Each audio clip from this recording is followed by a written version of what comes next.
for freedom.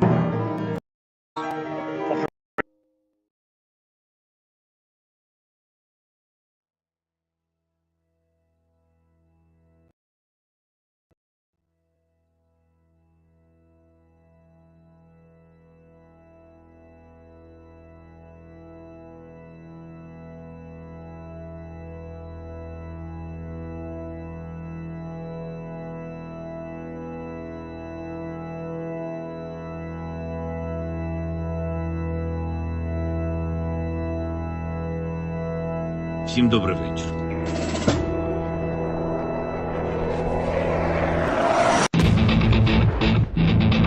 On behalf of the brave, on behalf of every father and every mother, wings for freedom. On behalf of our warriors, and paves the way for a new history.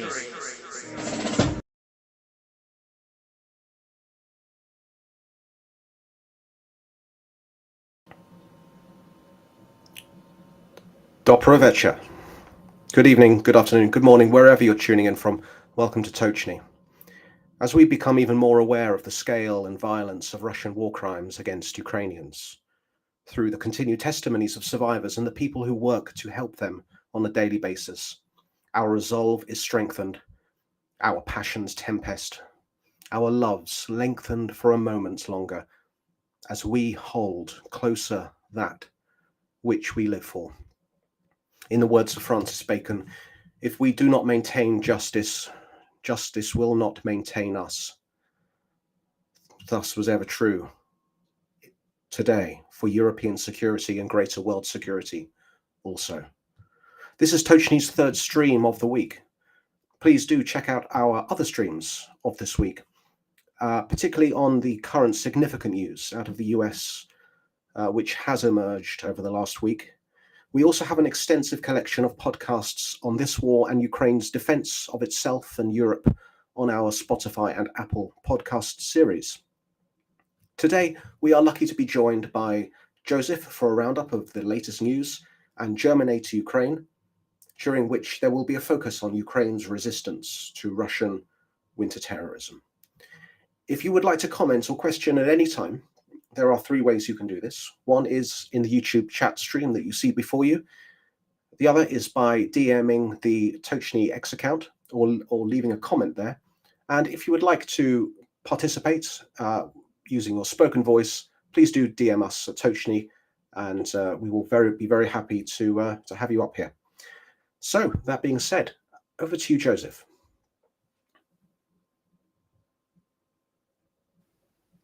Thank you, Jonathan. Thanks, everyone, for tuning in this week. As Jonathan said, we've already had a couple streams this week, so we don't have any pre-prepared segments aside from the news, but we'll do our best to do a roundup of the news for you guys. And I highly recommend people check out the stuff that was done earlier in the week. I think it was all pretty great. Okay, so I'm going to go ahead and begin. There's going to be some video going on in the background, which hopefully is being pulled up as I speak. Wonderful. So I just want to maybe mention real quick that in a lot of cases, if there were strikes or ongoing battles and so forth, it's not necessarily the exact footage of the incident that I'm describing, but I did my best to find footage that was the most relevant, basically the closest to the time and the closest to the place. Hopefully it just gives you guys some visual context for what's going on overall. If there's anything particularly remarkable in the footage, I'll do my best to comment on it. Okay, so we will start with December 3rd. On December 3rd, Ukrainian air defense systems successfully intercepted and destroyed 10 of 12 drones launched by Russia. A cruise missile, while not intercepted, failed to reach its intended target. The drones, identified as Iranian-made Shahid models, were headed towards Ukraine's northwest, with many being down in the Mykolaiv region to the south. The Air Force spokesperson, Yuri Ihnat, praised the effectiveness of air defenses in responding to the attack.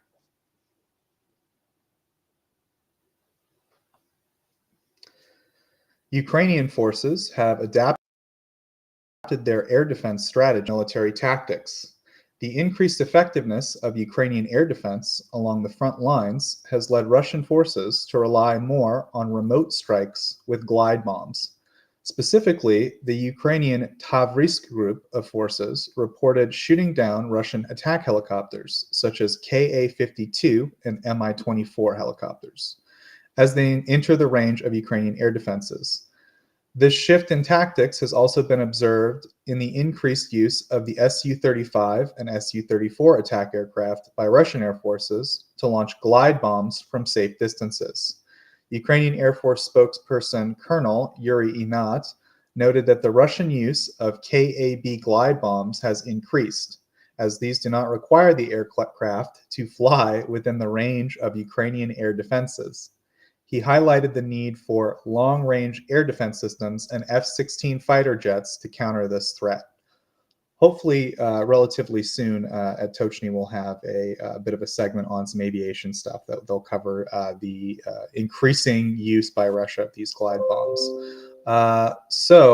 Next, Ukrainian officials appealed to international organizations to investigate footage that emerged on December 2nd, showing Russian forces killing, surrendering, and reportedly unarmed Ukrainian soldiers near Stepove, northwest of Avdiivka. There is footage of this incident. I chose not to show it because it's an execution. I couldn't really find any tasteful footage. It's also rather difficult to see what's going on, although you can very clearly see two unarmed soldiers being executed on the ground. So I chose to just show more generic war crimes stuff. The footage widely viewed. The Ukrainian Verkhovna Rada on Human Rights. The Ukrainian Verkhovna Rada Human Rights Ombudsman. So, in other words, the Ukrainian Parliament has a Council on Human Rights. The head of that, Dmytro Lubinets, and the Ukrainian Tavrisk group of forces, who were apparently the people in charge of the soldiers in question, urged investigations by the International Committee of the Red Cross and the United Nations into this alleged violation of international law. The Ukrainian Prosecutor General's office stated that the State Security Service of Ukraine, the SBU, has already begun a pre-trial investigation under the Ukrainian Criminal Code for the actions of the Russian soldiers. They were reported later liquidated, these particular soldiers, I believe. So good news there. But in general, we really hope that a lot of Russian war crimes, which have been documented, will be investigated by the SBU and persecuted under Ukrainian law and hopefully ultimately under international law. Next, Russian shelling in Kherson resulted in at least 3 fatalities, killing an elderly man in a village garage and a woman beside a city bus stop. Additionally, in the town of Kostyantinivka, there we go, a 69-year-old woman was killed and a 70-year-old woman suffered from gunshot wounds, while a 64-year-old man in Avdiivka sustained a penetrating injury from shelling. In the village of Sadove, a 78-year-old man was killed in a private garage. Images and videos shared by Ukrainian officials showed the extent of the damage in Kherson, including battered windows and internal damage. Kherson Regional Governor Alexander Prokudin reported that the shelling also caused light to moderate injuries to 5 people and damaged the facades of 2 hospital buildings. The Russian government is reportedly attempting to censor relatives of mobilized Russian military personnel on social media. This is likely due to concerns about the potential negative impact of their protests on President Vladimir Putin's upcoming 2024 presidential campaign, in big air quotes. BBC Russia reported that online bots were used to accuse relatives of mobilized Russian personnel of having connections to imprisoned Russian opposition figure Alexei Navalny.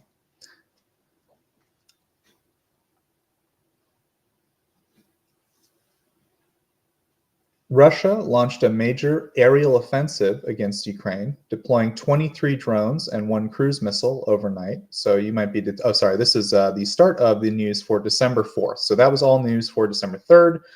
Moving into December 4th, you'll see an ongoing pattern here. Russia launches approximately 25 drones and at least 1 cruise missile.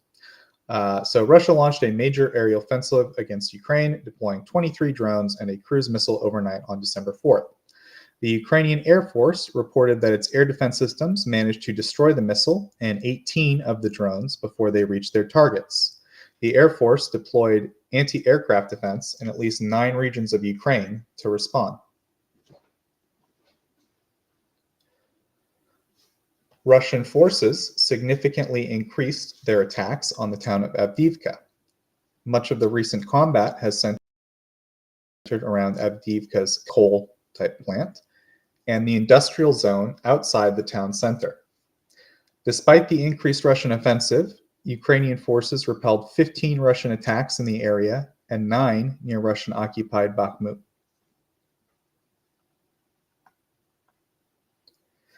Ukraine Security Service, the SBU, reported a successful operation against Russian military assets in occupied Luhansk Oblast. Russian ammunition depot and armored vehicles near the city of Svatove were destroyed by a drone strike.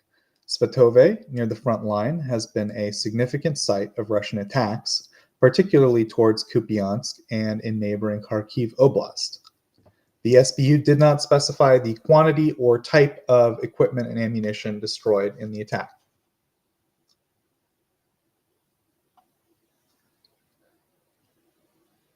An estimated 320,000 Russian troops have been killed or injured since the beginning of Russia's full-scale invasion of Ukraine, according to Western intelligence estimates. This figure includes around 70,000 killed, of which approximately 20,000 were Wagner Group mercenaries. The New York Times, citing U.S. officials, reported that Russia's military casualties, that's wounded in this case, casualties, nearing 300,000, with an estimated total of 120 deaths. These figures, however, are not officially confirmed by Moscow or Kyiv. We have lots of different numbers floating around. These are the ones being cited by specifically U.S. officials in this report.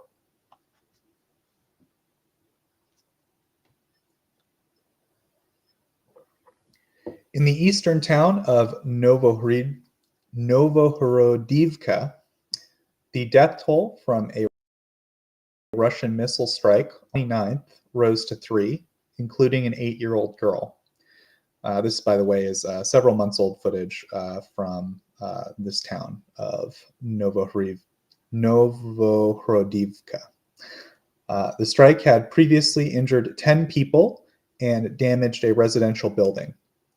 Efforts to find the girl's parents, who are presumed to be under the rubble, were, as of Tuesday, still ongoing. That's all the news for December 4th. Moving on to December 5th. The governor of Russia's Voronezh region confirmed the death of Major General Vladimir Zavadsky, who had commanded a tank unit as part of Russia's Northern Fleet's 14th Army Corps. Reports of his death had also been circulating, suggesting he was killed either by a mine in the Kharkiv or Kherson region. There were also suggestions that he might have been killed by friendly fire, or maybe that the mine was a Russian mine. There were lots of different reports. The most common one I saw was that he was killed by a mine. Following the successful Ukrainian operation against a Russian ammunition and weapons facility in Svatove in Luhansk, which was mentioned yesterday, on the third news, the news for December 3rd, that's a better way to put it, the Ukrainian military also targeted Russian oil depots in the city of Luhansk. These strikes, of course, being part of Ukraine's larger ongoing efforts to disrupt Russian logistics and supply lines in occupied territory. These are relatively still common. We just don't hear about them as much, but this one was actually quite significant, so got remarked upon this week. Next, we have some pretty significantly the most significant news of the week, arguably. And that's why we did a stream about it earlier this week, which you should check out. And hopefully someone will put the link in the chat. The director of the Office of Management and Budget at the White House informed Congress that 97% of the approved funding for Ukraine had been spent, emphasizing the urgent need for additional congressional action to secure funding. White House National Security Advisor Jake Sullivan, during a press conference, stressed the importance of congressional approval of President Joe Biden's supplemental aid proposal for Ukraine. He framed the choice before representatives as either supporting democracy or easing the path for Russian President Vladimir Putin. The administration had previously requested nearly $106 billion for funding in plans for Ukraine, Israel, and U.S. border security, but this was rejected by the Republican-controlled House. Ukrainian President Volodymyr Zelensky's chief of staff, Andriy Yermak, expressed significant concerns about the potential postponement of U.S. assistance, stating it would pose a significant risk of Ukraine losing the war with Russia. The Ukrainian government expects a $43 billion budget deficit next year, highlighting the critical need for direct budgetary support to maintain its military positions and civilian survival during the ongoing war. Yermak also outlined Ukraine's plan for the upcoming year, which includes military operations, diplomatic activity, and cooperation in communications and information. Geolocated footage indicated that Russian forces around Avdiivka had advanced near the reservoir area as of the 5th of December, directly north of the city. Additional footage showed Russian forces within Stepove, northwest of Avdiivka, near the Avdiivka coke and chemical plant and the surrounding industrial area. Russia began using smaller attack groups supported by armored vehicles and air cover in its effort to capture the eastern town. Ukraine repelled 15 attacks in Avdiivka and nearby villages, with reports of heavy battle in the northeast near Kupiansk. Around 15 attacks seems to be the norm for Russian forces in that area at this time. So that's all the news for December 5th. December 6th, Russia once again conducted a major drone attack. This is the most significant, I believe, of the week, on southern, central, and eastern Ukrainian regions over the night of the 6th. This attack caused damage to private and commercial buildings, as well as infrastructure. Ukrainian defenses shot 41 out of 48 of the Russian drones launched from Russia's western Kursk region and Crimea. The drones used were exclusively Iranian-made Shahid models. The Ukrainian president's office reported damage to people's homes and commercial buildings across various regions from the attack. Infrastructure facilities in several regions were damaged, including a natural gas pipe in the Kharkiv region. DTEK, Ukraine's largest private energy producer, said one of its thermal power stations in the east was shelled, disrupting heating to residents amid temperatures which in the region are well below 0 degrees Celsius. And real quick, I wanted to mention that DTEK is very, very large. It's the largest private Ukrainian power company. I believe there's a state-owned one that's larger, but they're actually known for pioneering using drones in inspecting their equipment. And so this is just a video from like 2019 or something showing them doing this type of one of their thermal plants. So just a cool little thing I thought I'd throw in there. Up next, Russian forces targeted an aid center, a medical center, and several residential buildings in Ukraine's southern and eastern regions, killing 3 people and injuring at least 11. The International Rescue Committee confirmed that its humanitarian center, I Am Kherson, was destroyed, leading to the loss of all the stockpiled aid there. I used to volunteer for the ICRC, I'm not sure. It's the same. Anyway.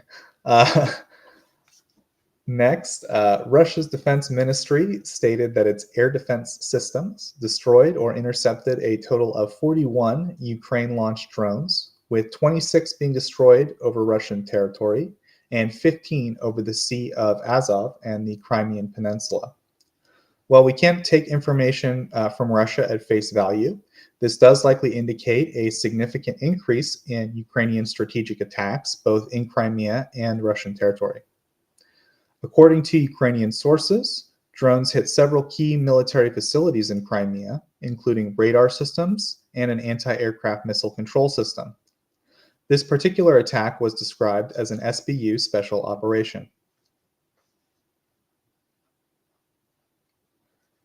6 Ukrainian children were returned to their immediate families from Russia under a deal brokered by Qatar. Ukraine has accused Russia of taking approximately 20,000 or more Ukrainian children to Russia or occupied territory without their consent from their families or guardians. Often they'll say that they're going on some kind of vacation, and then they get taken off to Russia to be put in these orphanages where they're supposedly taught proper patriotic amounts to basically programming, trying to wipe out their Ukrainian identity, right, and replace it with this Russian Ruski Mir garbage. Next. The U.S. imposed sanctions against Dmitry Shoutso. I didn't realize Belarusian was so much more difficult to pronounce, but it's DZM, Dmitry Shoutso. I'm going to go with that. Head of the Belarus Red Cross for his alleged complicity in the deportation of Ukrainian children to Russia. The International Federation of Red Cross and Red Crescent Societies suspended the Belarus Red Cross for failing to sack Shoutso. Russia rejected a substantial proposal from the EU for the release of businessman and former Marine Paul Whelan and journalist Evan Gershkovich. Both were accused of espionage and detained in Russia. So Russia allegedly turned down a pretty substantial offer from the US in exchange to get these two people back. Washington imposed new sanctions targeting a Russian defense procurement network. In Ukraine, authorities are investigating alleged corruption in arms procurement, but asserted there is no misuse found so far of Western weapons sent to the country. That's all for December 6th. On December 7th, Russian TV showed footage of a US-built Bradley infantry fighting vehicle reportedly captured in Ukraine's Luhansk region. It was immobilized by Russian fire, possibly a drone, and abandoned by its crew. The capture could potentially assist Russian forces to engineer vulnerabilities of the variants given to Ukraine. I would stress, of course, the Bradley itself is 1980s technology. The US has, as far as I understand, been fairly conservative with the types of systems they've given to Ukraine in the Bradleys, but nonetheless, there's a potential here that Russia could maybe have found something useful or important in this captured equipment. Next item. This is a pretty big one, reported widely.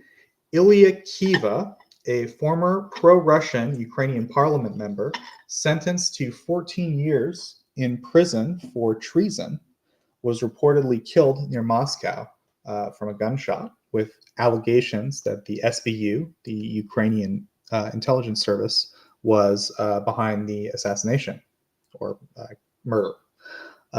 Oleg Popov, a deputy in the pro-Moscow regional parliament in Russian-occupied eastern Ukraine, was also killed in a car bombing. I'm not sure if that's been directly attributed to the SBU or not, but I think the killing of Kyiv in particular has really illustrated the long arm of the SBU and the long memory of the SBU, and was a pretty strong statement to Russia that was widely covered in global media. Next item.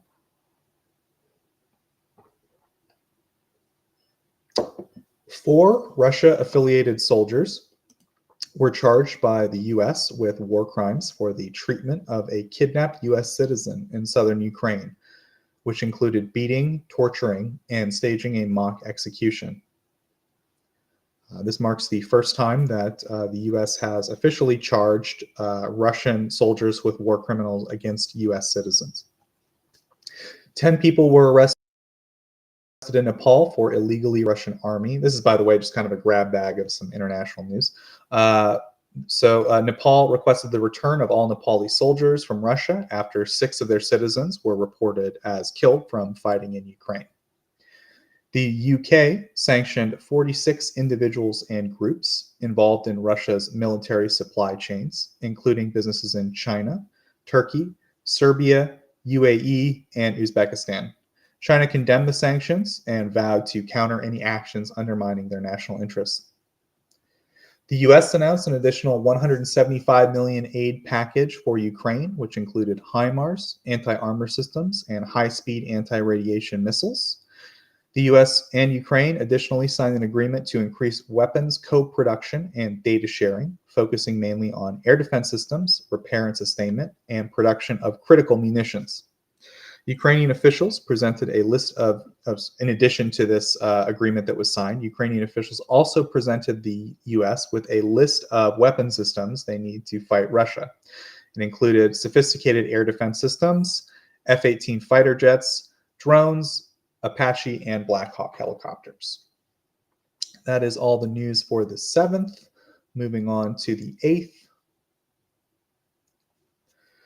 Russia launched yet again more Shahed drones, targeting port infrastructure in Ukraine's southern Odessa region, which resulted in the death of 1 civilian. The Ukrainian Air Force destroyed 15 of the 18 Shahed drones. This attack was the largest on the Danube port since November 21st. Additionally, Russia shelled a thermal power plant near the front line, causing serious damage and leading to a temporary shortage of electricity. The Kiel Institute reported that Russia's allies have drastically reduced their pledges of new aid to their lowest level since the start of the war. The Institute noted a nearly 90% drop in new military, financial, and humanitarian aid promised to Ukraine between August and October 2023 compared to the same period in 2022. I will maybe comment on that very briefly to say, I think part of that might be accounted for the fact that for example, Germany has promised a lot of aid up front for the next 5 to 10 years, right? So I'm not sure if that's the best measurement, new pledged money. And I'm not entirely, I didn't really dig into the details of exactly how they measured this, but I will say the Kiel Institute is a pretty respected institution when it comes to tracking Ukraine aid, and it's a pretty damning report. It's definitely clear that Ukraine needs additional assistance, arguably more than they needed last year, and that we really need to see more commitments materialize. So regardless of whether that 90% is something that we should really focus in on, it's very clear that the general trend needs to be corrected. Next item, Russian warplanes fired 19 long-range missile targets at Ukraine, killing 1 civilian in the central region of Dnipropetrovsk and wounding 8. It also damaged an industrial facility and power lines. Air defenses shot down 14 of the coming missiles over regions outside Kyiv and Dnipropetrovsk. The missile strike damaged 20 homes in the towns of Pavlohrad and Ternivka, as well as 2 other villages. It was the first significant missile salvo Russia had fired at targets, including the Ukrainian capital, in weeks. Kyiv was targeted in the missile strike, but the missiles were all intercepted by air defenses. Missile debris did cause damage to private homes, and air alerts in force for 2 hours. An earlier overnight missile attack was reported in the northeastern Kharkiv region. That's all the news for December 8th. Moving on to December 9th, which is mercifully the last day of my news report. According to Britain's Ministry of Defense, Russia launched a significant campaign to damage Ukraine's energy infrastructure with a major wave of airstrikes overnight on Thursday, December 7th. So on the night of December 7th, but reported on December 8th. Attacks involved the use of heavy bombers, a tactic not since seen since September. The Ministry of Defense indicated that Russia had likely been stockpiling missiles for use in this winter campaign. Although one civilian was killed, the majority of these missiles were intercepted by Ukrainian air defenses, resulting in minimal infrastructure damage. This action raised concerns of a repeat of last winter's attacks that left millions without electricity, heating, and water. And I think that's probably the trend we can take away from the news this week. There's been drone attacks every day targeting Russian heating and power infrastructure. These are deliberate terror tactics against the Ukrainian civilian population to try to force them to capitulate to Russia's capture and conquest of their territory. Next item, the International Olympic Committee, the IOC, announced that some Russian athletes will be allowed to compete at the 2024 Paris Olympics under the status of neutral, meaning they're not allowed to show their country's colors or banners and so forth, but they're still allowed to compete. This decision follows the IOC's move a year ago to reintegrate Russia and Belarus into global sports. It will be up to each Olympic sports governing body to force neutral status for individual athletes who have not actively supported the war and are not contracted to military or state security agencies. Ukraine's First Lady, Olena Zelenska, made a heartfelt appeal to the international community to maintain financial support for Ukraine's war efforts. This came as Republican senators blocked the multi-billion-dollar aid bill and amid some discussion or some delays in European parliaments for the EU providing funding. Emphasizing the critical nature of the support, she said, "We really need the help, and in simple words, we can't get tired of the situation because if we do, we'll die. And if the world gets tired, they'll simply let us die." Vladimir Putin announced his candidacy, quote unquote, for Russia's 2024 presidential election on Friday, December 8th. Putin, 71, who has been in power for almost a quarter century, the longest since Joseph Stalin, has had the constitution amended twice to allow him to stay in power, potentially until his mid-80s. A statue of Red Army commander Mykola Shors, erected in the 1950s, was taken down from its pedestal in downtown Kyiv. This action is part of the city's broader efforts towards de-Russification and decommunization. Over 60 monuments related to Russian and Soviet history have been dismantled since the start of Russia's full-scale invasion last year. I would add that this is a particularly large and prominent statue. I heard one Ukrainian refer to it as a final boss of decommunization. So, it's a pretty significant one. That's maybe why I'm remarking upon it. Ukraine condemned Russia's plans to hold presidential elections in occupied territory next year, declaring such elections null and void. The Ukrainian Foreign Ministry also threatened to prosecute any international observers sent to monitor the ballot in their occupied territories. Russia's upper house has set the date for the country's next presidential election for March 17th, 2024, although the outcome is seen as, of course, a foregone conclusion due to the lack of organized political opposition in the country. So that concludes the news report for the week of the 3rd to the 10th, thereabouts. I hope everyone got all the information they needed, and I believe we will next, I'll just say back to you, Jonathan. It's your rodeo, buddy. Thank you, Joseph. I do believe we are lucky once again to be joined by German aid to Ukraine, who is able to give us a short update on the most pertinent aspects of the week in his domain. German aid to Ukraine. Well, yeah, I'm here. Thank you for the introduction and for thank you, Joseph, for the very, very long news segment. Very detailed. Thank you for that. And let's get right ahead to German aid to Ukraine of this week, starting with Monday. In a press release published on Monday, Rheinmetall increased its forecast for the annual production of artillery shells for 2024. The biggest German arms company is no longer talking about 600,000 artillery shells per year for 2024, but around 700,000 artillery shells per year, a significant increase. However, the artillery shells must not only be only the caliber 155, as smaller ones as the 120 caliber for mortar ammunition, for example, should also be included. Then I would like to apologize in advance for the delay in reporting the story. It actually took me about a whole month to gather all the information and verify everything. So on Tuesday, I reported on the following story. On the 3rd of November, the University Hospital Schleswig-Holstein carried out its 20th relief transport to Ukraine since February 2022. 2 trucks loaded with medical equipment, medicines, food, and more transported the donated material to the medical center of the Kherson region. From there, everything was distributed to several hospitals in the region. In total, the University Hospital Schleswig-Holstein has delivered medical supplies worth more than 5.9 million euros to Ukraine since the start of the relief deliveries in 2022.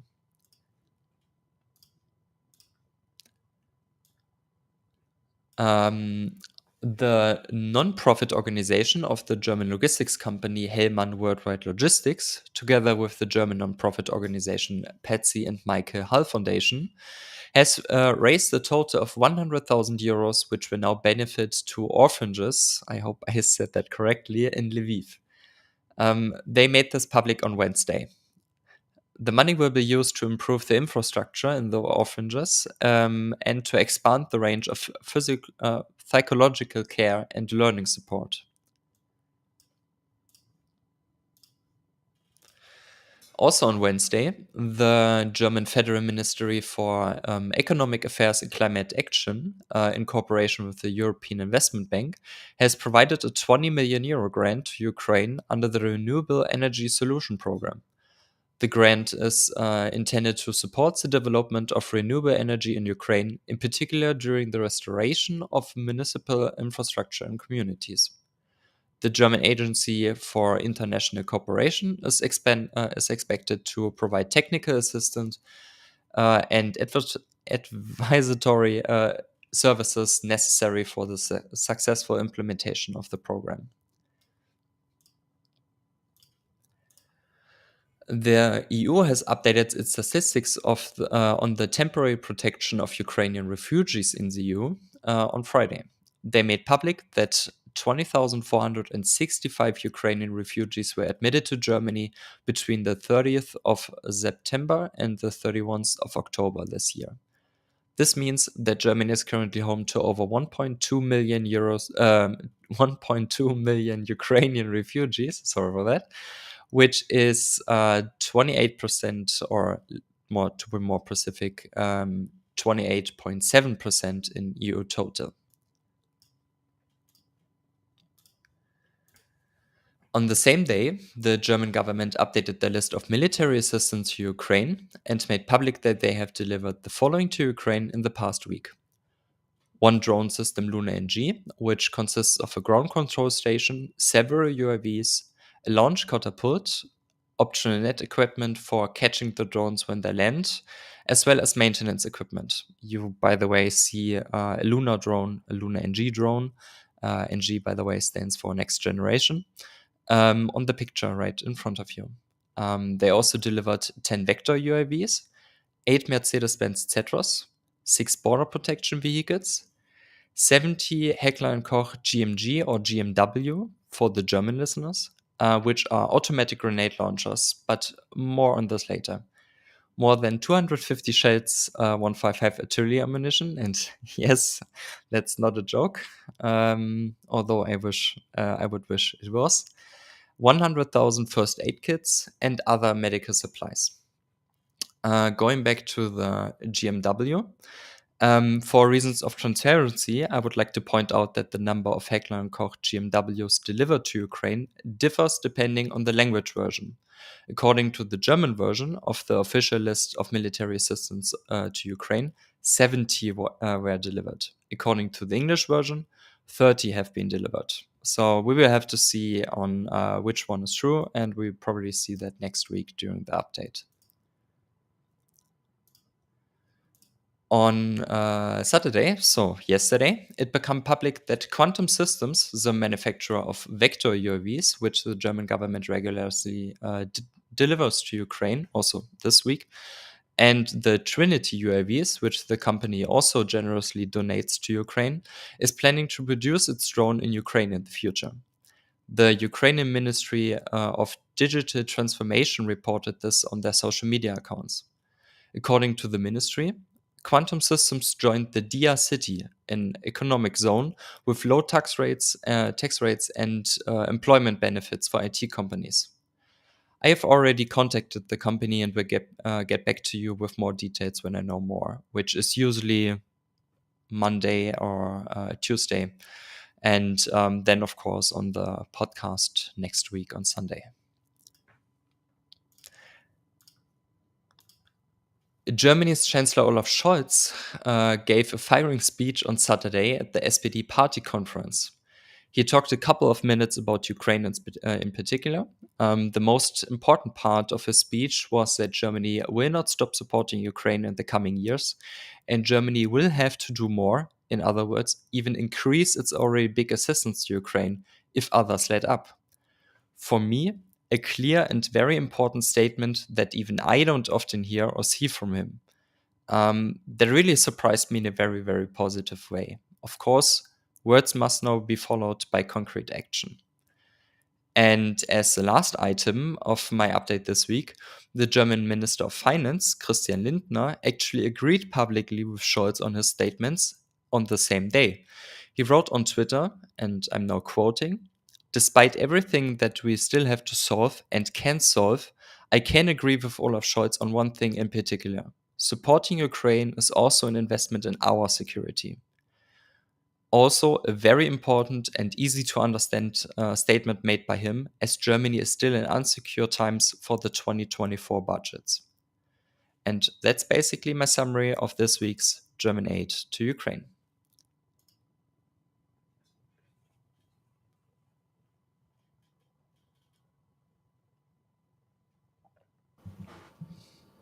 Thank you, German aid to Ukraine. We do have one more segment of this week, I do believe, which has previously been conceived. Whilst we wait for it to appear on the screen, I make one last request. For anyone who is here or in the future is seeing, if you wish to request to speak at any time, please do DM the Twitter X, Tochnyi main account. Make a comment on our YouTube stream, just like Joseph Thompson's been doing right now, looking at F-18 stuff on a sale with Australia that fell through lol. Hot off the press. We do regular streams on Tochnyi. We've done 3 in the last week. We have many more planned. The team here at Tochnyi is dedicated to bringing you behind the news stories and the results of our research and analysis and that of others. So we're going to move on to our last segment just for today, which is a Sunday tradition. Actually, Jonathan, we do have like 2 questions, if you don't mind. Oh, so I'll just real quick, or maybe I'll clarify. Like, so the Gripen question, I'll definitely ask the aviation guys. I haven't heard any chatter about Gripens from the Tochnyi aviation guys. So to my knowledge, nothing new, but I'll ask him. We'll see if we will shake the tree and see if anything falls down. But yeah, so what Jonathan was mentioning, apparently Jeff, who's actually a viewer who's been in our chat a few times, a cool guy on Twitter, he said that there's an Australian Financial Review reports that the potential deal to sell Australia's retired FA-18s to a private U.S. firm has lapsed. This means that there's a chance that the jets could be donated to Ukraine.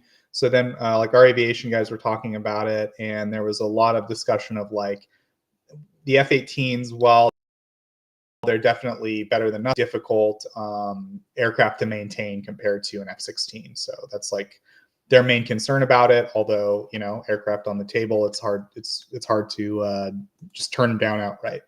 Then the other question I think is maybe something airline, which is the Norwegian-British union to Ukraine. If there's any like news you have about that, being, of course, a Norwegian who also speaks English, I think it might be helpful. Yeah, so we don't really know any details other than the fact that a couple of days ago, the Norwegian government sent out a press release, basically a press release about another press release. So they called for a news conference in London on Monday, and it's going to be with the Norwegian and British defense ministries. And the only thing they said is that they will present a new British-Norwegian-led coalition for supporting Ukraine. And previously, there has been a joint monetary fund created by the UK and Norway. So I assume that it has something to do with financing weapons for Ukraine, weapons and other, there's not just weapons and ammunition that is needed for a war machine to work, so a military to work. There's a lot of different both logistics, and you need to pay salaries to soldiers, etc. So this fund has been utilized partially for that, and they bought also some Susanna artillery pieces that I think Ukraine has gotten delivery of. I think 2 pieces only, but they are going to continue to be delivered throughout the next year, I think. But hopefully this is going to be something a little bit more substantial than the last version of this joint monetary fund. But that's the only thing I know, and I guess we'll know more tomorrow.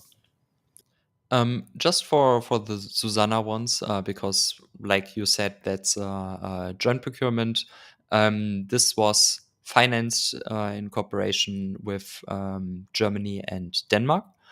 And you're absolutely correct. Like 2 were delivered as of now, and 40 more to follow. Just as an info. Yeah.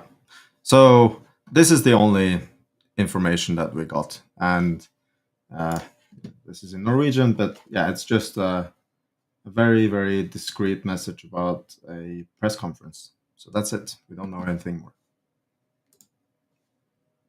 I think like this is pure speculation, but if we were to speculate a reasoning behind it, we think maybe this is an effort to establish more bilateral agreements that can we see something similar with Germany, where we see them doing a lot of unilateral aid. And if we had to guess, it's because there's a lot of hurdles to getting stuff through directly through the EU. And it's a lot easier sometimes for these countries to just have direct aid packages. So having maybe a proper cooperative format for countries that are like-minded to do that outside of the EU's budgetary system is maybe the explanation. Erlen, do you think? Yeah, so the thing is that, of course, the UK won't and cannot be a part of the EU monetary help to Ukraine in any way. So, like politically, it should have been possible, but politically it just doesn't work now, and that has to do with other things. But in a way, I think it's positive that there is something different than the EU doing this as well. because maybe this can incentivize countries like Japan and who have been adamant in their support to Ukraine, and they've been sending quite a lot of financial support and also some equipment, and maybe also countries like Korea to join that alliance, because it's something not EU, and it might appeal a lot more to countries that are not in Europe to participate in this sort of thing. Yeah, you're right. So maybe it was inaccurate for me to say it's something that involves trying to get out of the constraints of the EU. It's more maybe an alternate center of funding or coordination, right, for entities maybe more outside the EU, like the UK, but maybe hopefully in the future, because they have at the very small information we have about it, they have signaled an intent to expand it, if I'm not mistaken, right? Yeah. But you're right. I mean, there are some issues with European politics, of course, and this will kind of circumvent that. So I guess there are many good reasons for this being a thing, and a parallel system to the EU one is probably positive for many reasons. The bureaucracy of the EU is infamous for being, incredibly large and tedious, and I guess just having a parallel funding system is going to be positive for many reasons. Also, just the logistics of transporting things to Ukraine, etc. If you don't need to coordinate, how many countries are there in the EU now? More than 30. You just can't coordinate between two countries, or maybe a couple more. We don't know how many countries are going to be in this, but it just says that it's going to be led by Norway and the UK. Yeah, so I think our general hope is that we see more aid to Ukraine of all kinds, bilateral, multilateral, EU, US, what have you. So any developments like that are positive, but yeah, I think that's probably pretty. We don't have a lot of information about it yet, and whether or not it's going to be a really significant thing or a fairly minor thing. But when we do get more information, we'll read about it. Erlend will read about it in Norwegian, and will explain to us what's going on. I don't know. Jonathan? Is there anything in the UK press about this that you maybe wanted to mention? Not at present. The UK press is focusing on. I would say it's been quite steady in its focus on Ukraine, but of course there are other world events which, likewise in other countries, which have had and replaced headlines recently. As soon as we hear about it, it will be a topic on Tochnyi, as you guys have just explained to our audience. Thanks. Yeah, thanks. So does anyone else on the panel have any Q&A stuff? That's all the Q&A stuff I saw in the chat. So thanks very much, chat. Love you guys. Always feel free to ask us questions. We're more than happy to at least tell you what we know. If we don't know, we'll just tell you we don't know, but always we'll do our best to answer. But did anyone else get any DMs or have any other stuff they wanted to touch on? No, not from me. Jonathan, I'm sorry I delayed your picture of the week segment, so I'll turn it back over to you, Jonathan. No, I had one job, and that was to note comments from the audience, and thank you for that explanation. So our picture for the week: in trenches dank, where shadows dwell, two soldiers stand, whose stories their eyes tell. In twilight's grasp, brooding fate, bound by war, distant love, resolutions writhe, still they wait. Silence whispers in the wind, echoes of a world that's thinned. A letter crumpled in hands long numbed.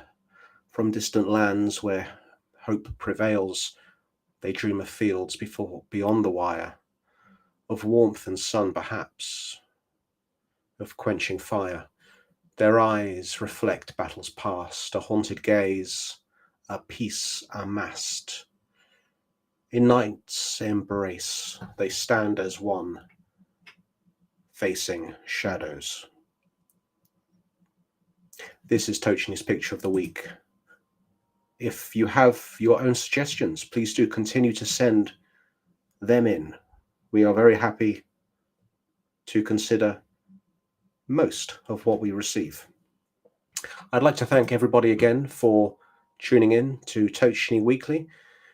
This time of year, of course, should be a time of perhaps happiness for many. It isn't obviously for many Ukrainians. In your local area, there are, of course, people who will be in need. There are political situations that require resolution. We are all of us here at Tochnyi and beyond, and all of you, no doubt, who are listening, people who seek political policy change. You are not alone. There are people who think and act as you do.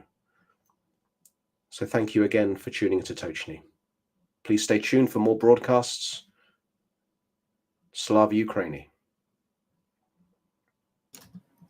Herojem slava.